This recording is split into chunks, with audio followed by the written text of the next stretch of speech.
Very good evening, students. How are you? I think you may all are fine, right? All of you stay home, stay safe, learn well. Okay, students, we are in animals living and surviving chapter, right? A variety of animals are found everywhere on the earth. To understand the world of animals better, we can divide them into two groups, right? Vertebrates and invertebrates. Vertebrates are animals that have backbones, right? They are further divided into five broad groups: fish, amphibians, birds, reptiles, and mammals. Invertebrates are animals that do not have a backbone are called invertebrates. Butterflies, ants, cockroaches, beetles, earthworms, and spiders are examples of invertebrates. Right. Students, today in this class, I am going to teach you adaptation in animals. Okay. Animals are found all over the world. We find them in deserts, cold and snowy mountains, wet places, oceans, and in seas also. Right? So, the home or natural environment in which an animal lives is called its habitat. Okay?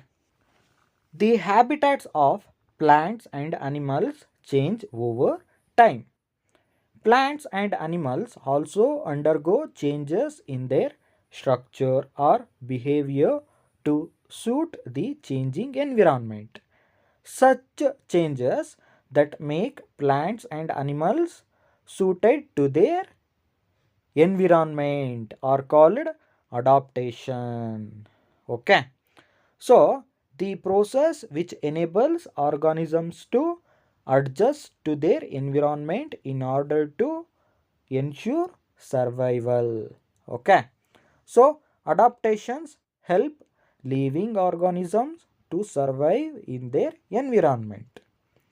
The living things that are not able to adapt to changes in the environment are wiped out. For example, dinosaurs. Dinosaurs once walked on Earth in large numbers. However, they do not exist today. They perhaps could not adapt to the changing environment and got wiped out. So, animals adapt themselves in the following ways: by food, habit, by movements, by surviving in extreme cold and heat, by showing special adaptations such as camouflage, migration, and hibernation. On the basis of the feeding habits, animals are grouped as herbivores, carnivores, omnivores, and parasites. Okay, let us study the adaptation in each group for food. Students, now we are going to know herbivores. Okay, animals that eat only plants are called herbivorous animals or herbivores. Okay, zebra, deer, camels, elephants, cows, goats, and buffaloes are some examples for herbivores. They eat grass, leaves, and bark of trees. They have sharp teeth in the front for cutting plants. At the back, they have large, strong, and broad grinding teeth. Grinding teeth help them to chew and grind the plant parts. Squirrels, rabbits, and rats have razor sharp front teeth. They use such teeth to gnaw and bite on nuts, berries, and wood. Okay. all of you see here in this picture. Okay. Teeth of squirrels, rabbits and rats. Students, now we are going to know carnivores.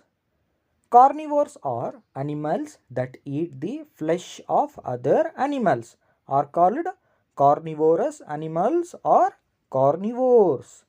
Lion, tiger, leopards, panthers, wolves and jackals are the carnivorous animals. Okay, these are all some examples for carnivorous animals. They have long pointed teeth called canines. Canines help them to tear the flesh of the prey. And now we are going to know scavengers. Hyenas and vultures eat the decaying flesh of dead animals.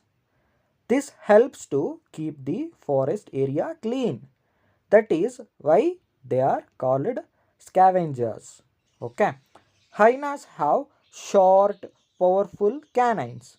They also have powerful back teeth to crush bones. Vultures have sharp, strong beaks to tear the flesh. Okay.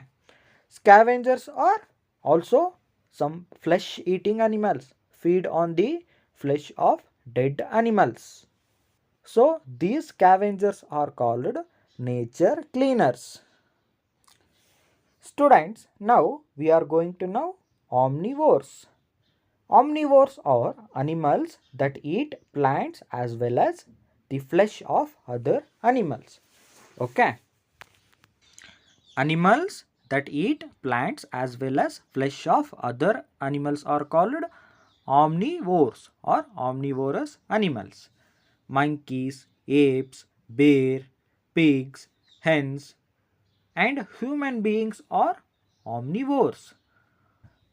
So, all herbivores, carnivores, and omnivores need to chew and digest their food, right?